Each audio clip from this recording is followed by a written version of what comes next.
Hello, my name is Rohan Jayasekera and I am the Associate Editor and Deputy Chief Executive of Index on Censorship magazine. Index is published in London. It was founded in 1972 to support the freedom of expression rights of Soviet-era dissidents. Since then it's taken a worldwide interest in issues of freedom of expression and in particular the rights of journalists. And in 2003 I came to Iraq a few days to the fall of the city to Western troops and to look at the media.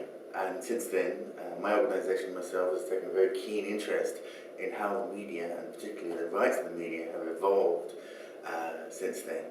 And you know, there are good things and bad things, of course. The most obvious, awful thing about the situation for Iraqi journalists is the terrible death toll of reporters and media workers who are killed just doing their job, and that's from all sides involved in the conflict.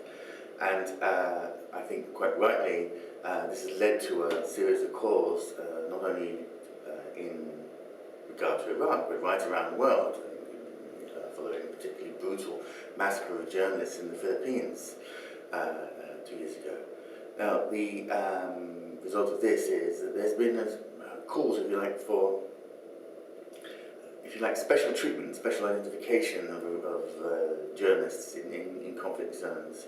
And I think whether you agree with this or not, and there's a respectable agreement for the right, for the effort to create a law, create special protection for journalists as a kind of protected group. I think that there are people who think that this right should perhaps be extended to aid workers and humanitarian workers first.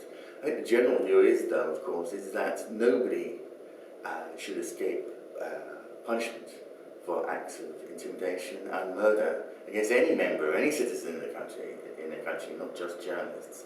But I recognise that the particular threat that journalists live under requires careful monitoring in Iraq and perhaps special actions. And I think this was perhaps the original thought of and I'd say so-called journalist protection law, because although that was the intention, when it came with a pledge committing the government to investigate murders of journalists and intimidation of journalists, and even a proposal to provide them with their families with financial support in the event that the worst should happen. It also came with a great deal of other restrictions that you don't see in other countries, such as an effective registration process for approved journalists, which I think in any country in normal circumstances would be unacceptable, and abnormal circumstances would be unacceptable. But given the role of citizen media, the internet, and the enormous growth of alternative forms of media in Iraq, as in around the rest of the world, a process where the government or even the journalist union says who is and who isn't the journalist. I'm not sure if that's, well, I am sure that not really acceptable. I've also noticed that this debate is continuing, and I understand it's only going to continue in Iraq.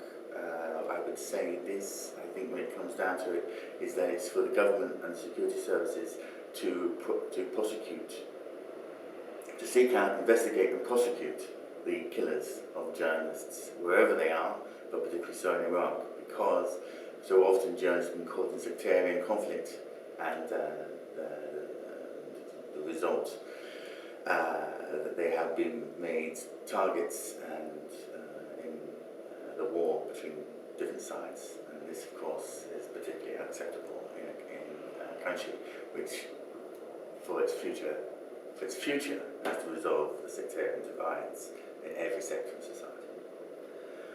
Now, the other thing that I think particularly is concerning me, I think I've seen over the last few months, has been an attempt by the government, an attempt, a very successful one, to take control of some of the independent bodies that were taking shape in Iraq. Now, I know people have criticised the Iraqi Communications and Media Commission but in principle, it's a body that should have a future. It was designed, whatever you think of the record of the original designers and the fact that they were supported and sponsored by the British government and indirectly the US government, nevertheless the basic principle that journalists, as much as possible, should regulate themselves. The principle of self-regulation is the best way for independent journalists and journalism to flourish.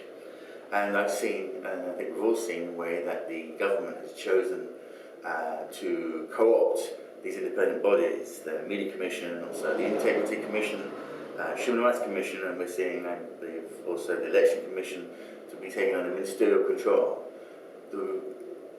These commissions, particularly the Media Commission, should be independent bodies. They should be out of governmental control. If they're answerable to any organ of state, they should be answerable to Parliament.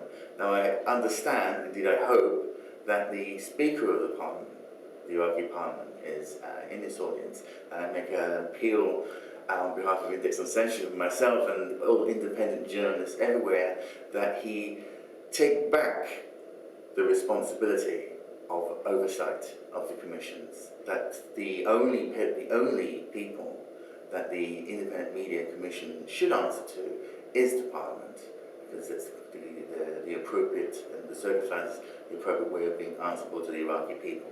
Not one government, not one sectarian group, but the Iraqi people. Thank you very much for listening.